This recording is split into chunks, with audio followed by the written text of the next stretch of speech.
Mahigit 100,000 halaga ng ilegal na droga ang nakumpiska ng Bulacan PNP matapos ang buy-bust operation sa Barangay Kutkot, Pulilan, Bulacan. Ayon sa ulat ng Pulis Bulacan, nabulaga ang mga suspect matapos silang maharang ng mga kapulisan at makumpirmang ito ay ilegal na droga.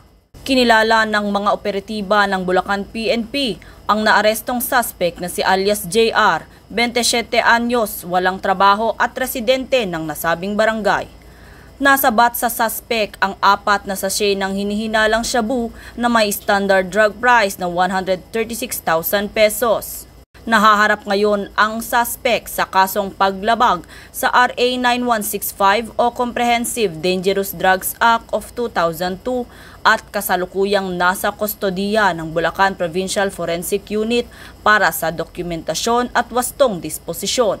Ang Bulacan PNP ay walang tigil sa pagsasawata at pagpapaigting ng kampanya laban sa mga gumagamit at nagbebenta ng ilegal na droga para masiguro ang kaayusan sa kanilang nasasakupan.